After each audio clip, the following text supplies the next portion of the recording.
I know this is going to sound crazy, but driving a car will be illegal. It will be outlawed, and it will be outlawed relatively soon. By relatively soon, I mean probably in your lifetime.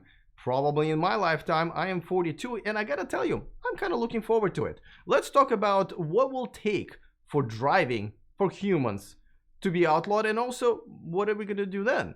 There will be not enough Uber drivers and Lyft drivers for us to be driven around. So there are other solutions, and I'm really happy that Eli Burton of My Tesla Adventure is going to be here for his weekly segment Supercharged with Eli Burton, because he's going to tell us not only what will take, but also how this whole transition is going to happen, and are we going to be happy about it, or are we going to really miss it? So I'm looking forward to that conversation. Before that, of course, a quick reminder that this video and this channel is sponsored by Climate Exchange. Check out their Tesla raffle is back, guys. And this time, if you win, you can win any Tesla with any configuration up to $195,000. And there are only 4,000 tickets are going to be sold. So chances are not bad at all. And even if you don't win, you will still be donating money to an environmental protection organization, which is a good cause. Go to carbonraffle.org to enter. And there's a link in the description of this video as well. All right, without further ado, I'm going to bring Eli in and let's talk about this. Eli, welcome back to the show. Alex, so excited to be back, and this is a topic that I'm super passionate about, so I'm excited to dive in. Well, all right. Well, so let's talk about this. Tell me, why do you think driving a car, something that we've all done for pretty much forever, really, ever since cars have been invented, would be illegal? What did we do? So this is my thesis, and the thesis of a lot of other people out there who are paying attention to this is that human beings really should not be allowed to drive vehicles. And people are going to say, oh, what about my rights? What about my freedoms? What about my liberties? Well, follow me here for a minute, though. Human beings are really not good drivers. So in the US alone, we kill over 40,000 people a year on our roadways. And I see you've got numbers as recently as 2017. Globally, we kill over 1 million people a year. I see you got the number there. 1.25 million people die each year on the roadway. When you look at those numbers, if it was something that wasn't so fundamentally important to our economy and to our everyday life, we would be screaming for it to be outlawed. But because it's driving and it involves us getting from point A to point B, which is critical for us to have jobs, transport goods across the economy, we really don't think a lot about it. But again, if we were to put that type of death toll to anything else aside from maybe, personal weapons, we'd be screaming for it to be banned. And it would be something that both sides of the aisle would be claiming this to be like the number one, health threat and threat to human life. All right. So first of all, why are we, I just showed the numbers. Numbers are actually getting worse, even though the safety features are getting better, all of the sensors and the airbags and everything. Why are the numbers getting worse and not better? And we're talking about the United States, where our standards are pretty decent now. Because we have more people.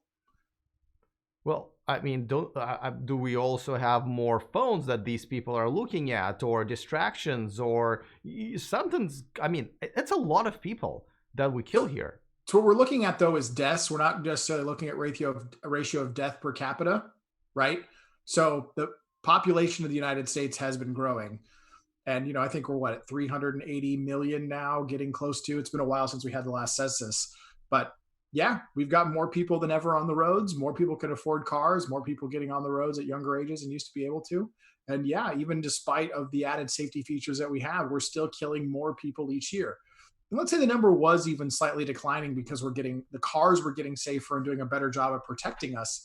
They're still incredibly dangerous, and we are very ineffective at operating them, right? Like, we get tired, we drink, we do all sorts of other things. We are on our phones, we do our makeup, we're filming YouTube videos. There's all sorts of things. I do my makeup all the time. While driving. Yeah, while driving, I know that. So I should stop. But okay, you should really stop doing your makeup while driving.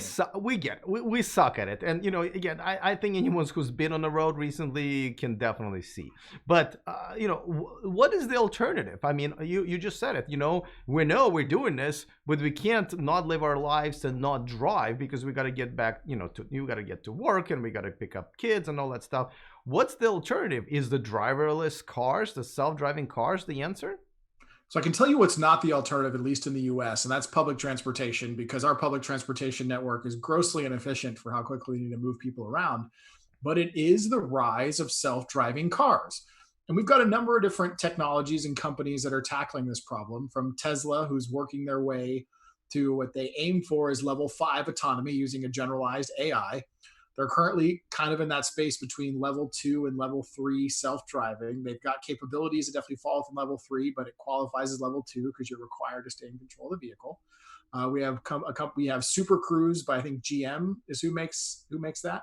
Yeah, Super Cruise, which is they've achieved a type of level 3 autonomy, which is when it gets onto the freeway, the car will handle all things. You don't have to have on your hands on the wheel, but that technology does require you to keep your eyes on the road, and it's monitoring your eyes. So to be quite honest, the difference between Tesla monitoring you and making sure your hands on the wheel and Super Cruise monitoring your eyes to make sure they're on the road, those are pretty equal. But then we have other technologies that are much more specialized. And this gets into something that you and I have been talking about, Alex, and I actually got to ride on personally, is that there's actually a full self-driving autonomous bus in Las Vegas that's been there for a couple of years, just put out as a demo.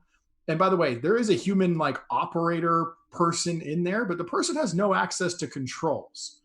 So this truly is a level 4 self-driving bus that shuttles people around this little area in Las Vegas, all electric, doesn't go faster than 17 miles per hour, but it's helping solve the problem of point-to-point transportation in a very specific area. And this is a technology that Waymo and some of these other companies are really going all in on, because they've realized that, look, they don't necessarily need a general purpose AI that can drive anywhere to be able to sell profitable self-driving autonomous solutions. They can have something that's just mapped for a single section or for a single inner city and handle a lot of the transportation needs that drives a large part of the economy. Well, actually, I have experienced something very similar myself, and I did a report.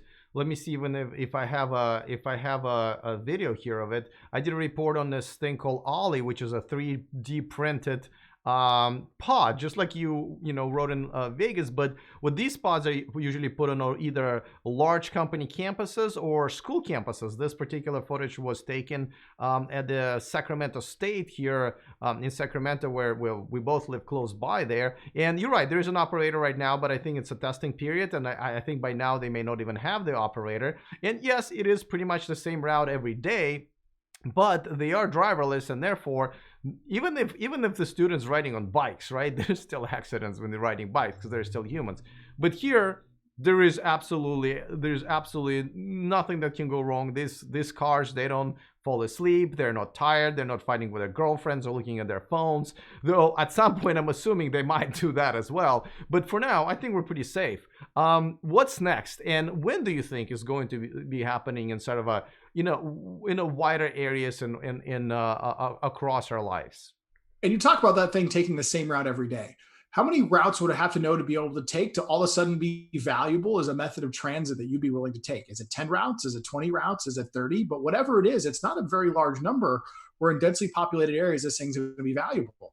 So I think we're going to continue to see a rise on the self-driving technology. And I think we're going to start seeing a curve where right now, people dying in car accidents is so commonplace that we really don't bat an eye unless it's some really tragic story. If it happens around the holidays, if parents died and left orphan kids. But what's going to start happening is as we have these more micro self-driving solutions and ultimately more general self-driving solutions like Tesla start taking a chunk out of the accident rate and start really decreasing that number, we're going to start hitting a point where accidents start becoming more rare and they start becoming more newsworthy. Same reason why anytime a Tesla catches fire, it's like global or at least US breaking news across the country. Eventually, we're going to get to a place where accidents become very much the same thing. And Alex, knowing how people are driven, what do you think is going to happen once we stop accepting accidents as the norm and start realizing there's something that's going to be the problem? Right, and we would need to look at accidents and deaths that happen because of accidents like we do when a plane crashes, right? Though going back to what you said about getting the publicity from it being safe, we just had a couple of episodes that I thought was a great showcase of what the self-driving technology can do, and yet it was spun around completely the opposite with the media. And I'm talking about there what 2 or 3 people got caught sleeping while on an autopilot in a Tesla, and I thought, oh my god, what a great way to showcase that, because if this person has fallen asleep in a regular car, they probably would be dead, or other people would be dead as well. But in autopilot, it was perfectly fine. At worst, what can happen is that the autopilot would pull the car over and put the blinkers on, and a person would essentially wake up at some point, but it would not crash into the wall or 5 people on the side of the road. And Or a school yet, bus full of children. exactly. But yet, this was spun into like, oh, look at those, Tesla self-driving cars. They're now sleeping in there, and it's like, yeah, you can sleep in it and you will not die, and you can't do it in any other car. But yet, so far, I thought the publicity was negative. So what does it have to happen for general public to start trusting these cars and start understanding that this is a solution, for not dying? So that's what the media does. It looks for a negative story in everything because a negative story gets more views, gets more clicks than a positive story. I mean, the media does try to answer the question, what's the worst thing possible that happened in the world today? And if they can find something trending and find it something bad that they can frame as bad happening, that's a better story. However, what's going to end up happening is the problem right now is not enough people have even been exposed to what technologies like Tesla's autopilot can do. And it's going to take time. More people are going to have to experience self-driving technology. And that pilot program that was done in Las Vegas with I think it was sponsored by AAA with that autonomous bus. It was literally done just to give people exposure to self-driving vehicles and show them that the future is here. To start getting people to in their mind have an experience they can tie to, that when they see these narratives about, this bad things about self-driving, that people know that like, oh no, this not only is this here, it's great. So it's going to take time. I think the continued rollout of Tesla is going to help. We're going to have to get to a certain percentage. I don't know whether it be 8%. They talk about there being a tipping point, and it may very well be we've got to get about 8% of the population familiar with the technology before it starts becoming a tipping point. We just got to get more people to understand and experience firsthand what technologies like autopilot do. And I've seen that in my personal life. I can't tell you how many people I've talked to about autopilot, and all you see is fear in their eyes, whether it be from what they've heard in the media or just them assuming all these worst cases. Then I get them in the car and I show them the display and I explain the way the sensors work. And they come away after that being like, oh my God, this thing is a much better driver than me, even when I'm paying attention, because this self-driving car, although it may have some limitations, it can see 360 degrees around me using both vision and sonar. And I can only have 2 eyes looking one direction in front of me. So it's one of the things that we have to get people more exposed to the technology. And that's going to be a key part to driving this ultimate adoption and ultimately getting humans out of control of these vehicles. So there is also I've been going to a lot of these auto shows and seeing all this presentation of what the future is supposed to be, and it looks like the future is not even going to be the driverless cars, meaning like cars with just no wheels. They're going to become pods that we actually may not even own, but there will be kind of a car sharing service where everybody just kind of gets into a driverless Uber. Now, I personally would hate for that to happen because I don't even like riding in an Uber because I like my own car, I like my own stuff in there. And if we ever go into the whole direction of just having pods, I would love to have my own pod, but that's not what Elon Musk says is going to happen. What do you think is going to happen? Would you like to have your own pod at some point, or would you just rather share it with other people in the area? So I don't really like sharing my transportation with the public, and public transportation is something that I don't have to take. And at the moment, you really don't have to be very well off to own a vehicle and be able to have your own private transportation. But I think long term, as autonomy becomes a bigger and bigger thing, and eventually when driving does become outlawed, and it will, because what's going to happen is eventually there's going to be enough autonomy out there that we're going to reduce accidents enough that the public's going to actually turn on driving and say that there's going to be mothers against human drivers, right? How right now we have mothers against drunk drivers. There's going to be a mothers against human drivers who are going to be calling for the outlaws of human drivers because too many other kids are getting killed in car accidents. It'll be a transition. It'll go from initially humans aren't allowed to drive on freeways because autonomy has completely mastered it. It'll be a slow creep until we can't drive on side streets either. But back to your question about the pods, I think it will become something that it will be that the wealthy will be able to afford individual autonomous vehicles that give them private pods, give them more VIP luxury experiences. But I think a much larger percentage of the masses will now be transported around in pods that carry multiple people. I think one of the really cool things too about the pods is when you can design a vehicle without needing a driver, it no longer becomes this forward facing unit and it becomes about the experience on the interior. And I don't know about you, but like I want my shaggin' wagon. I want a pod with a bed and some comfort and a TV, and I want to have some great road trips. No, I hear you. As a matter of fact, I forget there's one company that I think they're still in the stealth mode. So I've heard it somewhere within the industry where the pod itself doesn't really have a front or back. Like it can go front and back, and it's the same set of lights and kind of like a locomotive, I guess. And I kind of like the idea. So all right, so let me ask you now a much more difficult question. When do you think the level 5, the full self-driving technology, is going to be here? And do you think it will be private cars that are going to be sold with it, like Teslas and so forth? Or do you think companies like Waymo and Uber will kind of get ahead and have their driverless pods first? So there's a big difference between level 4 and level 5. I think we're a couple years away from regulatory approved level 4. Now, level 5 is the gap between level 4 and level 5 is exponential. Because level 4 is it can handle practically everything, and in most everyday's life, there wouldn't be any situation it can't handle. Level 5 is it can literally handle everything. We're talking plus above human level capability of processing, even in very complex and advanced scenarios. When level 5 is going to happen, I don't have a good estimate.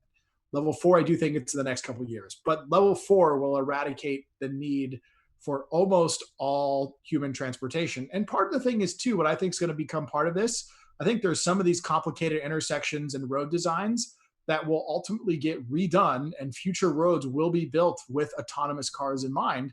And we will eventually engineer away some of these unbelievably complex situations that are going to be huge stumbling blocks for vehicles. I think we've all seen them. There's some intersections in Sepulveda. There's a couple in San Francisco area that have like roads coming from 7 different directions and lights that are so complicated that even a human being sitting there gets very easily confused.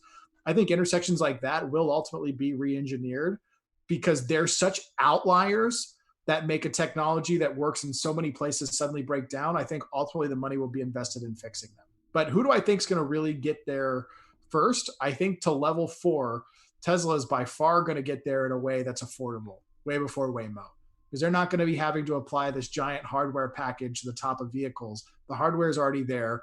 I mean, they're swapping in some processing chips, but they're already delivering cars now with the most powerful graphics processor ever made. That's fully expected to be able to handle through level 4 self-driving.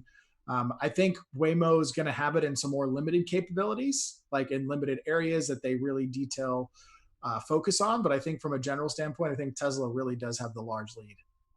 Interesting. I actually disagree. I think it will be the ride sharing services, because they don't have to. They don't have the same level of advancement that they have to get to, because essentially they will be in the smaller areas, right? Even Sacramento, let's say, right? If there are ride-sharing services just in Sacramento, it's much easier than creating a car like a Tesla saying, no matter where you go, it's all going to be good. No, I agree. I'm saying I think they will get to their very like specialized use case. I think they'll actually get to their specialized use case ahead of Tesla. I think Tesla is going to obviously get a more generalized solution way before them. All right, I think it'll be very close. I think it'll be within a year apart of them getting regulatory approval for their specialized application and Tesla getting their approval for a generalized application. But yeah, I think Waymo's. I think when you focus on a smaller problem and how much time and money Waymo spent, I think they'll get to meeting their goal first. All right. Well, listen, I know it's going to be a while until the actual, they're going to outlaw human drivers. I think it's going to start with the areas with, let's say, like freeways, right? Because we know that self-driving technology is really good on freeways right now. So on freeways, and then it probably will trickle down depending on where people mainly die. And unfortunately, we'll start here in the richer countries and go, at some point reach the countries that are don't have as much finances. I wouldn't say that's unfortunate. I would say it's thankfully for the richer countries exist that can develop these technologies. Otherwise, no countries would ever have them. Yeah, no, the reason I say unfortunately is because the rates, at least from what I've seen, the stats, the rates of fatalities are higher in the less fortunate countries. So unfortunately, they'll just have to wait. But you're right. If it wasn't for the countries that can afford this and have companies who can do this, we would not have this for anybody. I mean, I think that's how it works with all of the technologies. Listen, this conversation will definitely continue, and it's always interesting to talk about it. But when you mention that you want to talk about how drivers are going to be outlawed, and I'm like, is Eli insane? But then I was like, actually, I'm on board. So thanks for bringing this up to my attention and to attention to our audience. But meanwhile, tell us where my audience can get a hold of you, follow you, maybe even meet you in person. I know you have a exciting project that you have coming up, so please do tell. Yeah, if you guys want to get in touch with me directly, I'm most active on Instagram at My Tesla Adventure, and on Twitter under my name, which is Eli Burton _ on Twitter. Probably the most exciting thing I have coming up is I just finished producing episode 2 of the Adventures of Starman. And on a personal note, I'm going to be headed out to the Kennedy Space Center early December as a social media influencer, heading out to a NASA social event to watch the next Dragon launch. So if you happen to be at Kennedy, around the Kennedy Space Center area for the Dragon launch, the SpaceX Dragon launch on December 3rd, 4th time period, hit me up on Instagram. Would love to meet up with you. Oh, hey, I'm sorry, you're done. Okay, I was just reading your first version of the Adventures of Starman, which I recommend greatly. I can't wait for my advanced and signed version of the second installment, and I've seen some preview images, and they look even better than this. And I thought this was already really well done. And I know one of the copies that you have was signed by Elon Musk, so I'm hoping he'll sign the second edition as well. All right, well, listen, it's always great to hang out with you. I'm hoping to see you at the Tesla unveiling, but nobody knows who's invited. So maybe we'll get to see each other in person and do this in person. If not, we'll be back here next week doing this over Zoom. Thanks so much, man, and I will see you next week. You bet, Alex. Thanks for having me. All right, guys.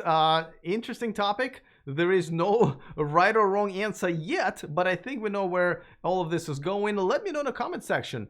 Do you think that we're going to get to the ride-sharing services getting it right first, or if it's someone like Tesla or another company that will get to it, and our just personal cars are going to get there first? And what do you think about not having to drive at all? Would you miss that? Would you maybe want to have a vehicle that you take on the track somewhere just so you can do this?